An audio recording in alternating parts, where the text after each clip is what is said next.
Hi friends, ಉಪ್ಸಾರು ಮಾಡೋದಕ್ಕೆ ತೊಗರಿಬೇಳೆ, ಹಸಿರು ಮೆಣಸಿನ್ಕಾಯಿ, ಟೊಮೊಟೊ 2ರಿಂದ 3, ಕ್ಯಾರೆಟು, ಬೀನ್ಸ್ ಹಾಕಿಟ್ಟಿದ್ದೀನಿ.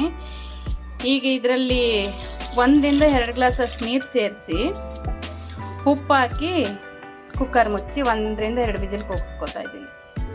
ಇವಾಗೇನು ಕೂಗಿಸ್ಕೊಂಡ್ವಲ್ಲ ಬೀನ್ಸು, ಕ್ಯಾರೆಟು, ಬೇಳೆ, ಟೊಮೊಟೊ, ಹಸಿರು ಮೆಣಸಿನ್ಕಾಯಿ ಎಲ್ಲ, ಅದರಲ್ಲಿ ಈಗ ನಮಗೆ ಚಟ್ನಿಗೆ ಅಂತೇಳಿ ಟೊಮೊಟೊ ಮತ್ತು ಹಸಿರು ಮೆಣಸಿನ್ಕಾಯಿನ ಅದರಿಂದ ಸಪ್ರೇಟ್ ಮಾಡ್ಕೊತಾ ಇದ್ದೀನಿ. ಈಗ ಉಪ್ಸಾರು ಚಟ್ನಿ ಮಾಡೋದಕ್ಕೆ ಹಸಿರು ಮೆಣಸಿನ್ಕಾಯಿ, ಬೇಯಿಸಿಕೊಂಡಿದ್ದು ಟೊಮೊಟೊ, ಬೆಳ್ಳುಳ್ಳಿ, ಕೊತ್ತಂಬರಿ ಸೊಪ್ಪು, ಸ್ವಲ್ಪ ಕರಿಬೇವಿನ ಸೊಪ್ಪು, ಜೀರಿಗೆ, ಮೆಣಸು, ಸ್ವಲ್ಪ ಉಪ್ಪು, ಸ್ವಲ್ಪ ಹುಣಸೆಹಣ್ಣು ಹಾಕ್ಕೊಂಡಿದ್ದೀನಿ. ಅವಾಗಲೇ ಏನು ರುಬ್ಕೊಂಡ್ವಲ್ಲ ಅದು ಉಪ್ಸಾರು ಚಟ್ನಿ ರೆಡಿಯಾಗಿದೆ. ಆಗಲೇ ಏನು ನಾವು ಬೇಳೆ ಜೊತೆ ಬೇಯಿಸಿಟ್ಕೊಂಡಿದ್ವಿ ಉಪ್ಸಾರಿಗೆ ಅಂತೇಳಿ ಅದನ್ನು ಸಪ್ರೇಟ್ ಮಾಡಿ ತೆಗೆದಿಟ್ಕೊಂಡಿದ್ದೀನಿ. ಬೀನ್ಸು, ಕ್ಯಾರೆಟು ಬೇಯಿಸಿಟ್ಕೊಂಡಿದ್ವಲ್ಲ, ಕ್ಯಾರೆಟು, ಬೀನ್ಸು, ಅದು ಪಲ್ಯ ಮಾಡೋದಕ್ಕೆ ಬೇಕಾಗಿರೋ ಇಂಗ್ರೀಡಿಯೆಂಟ್ಸು: ಈರುಳ್ಳಿ, ಒಣಮೆಣ್ಸಿನ್ಕಾಯಿ, ಸಾಸಿವೆ ಮತ್ತು ಜೀರಿಗೆ. ಉಪ್ಸಾರು ಪಲ್ಯ ರೆಡಿಯಾಗಿದೆ.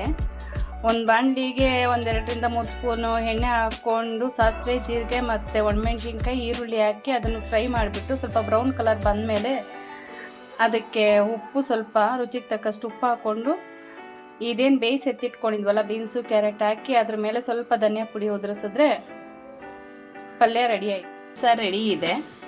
ಏನು ಚಟ್ನಿ ರುಬ್ಬಿಟ್ಕೊಂಡ್ವಲ್ಲ ಅದರಲ್ಲಿರೋಂಥ ಸ್ವಲ್ಪ ನೀರನ್ನ ಇದ್ರೊಳಗಡೆ ಮಿಕ್ಸ್ ಮಾಡಿ ಬೇಯಿಸಿ ತೆಗೆದಿಟ್ಟಿದ್ದೀನಿ. ಉಪ್ಸಾರು ರೆಡಿಯಾಗಿದೆ.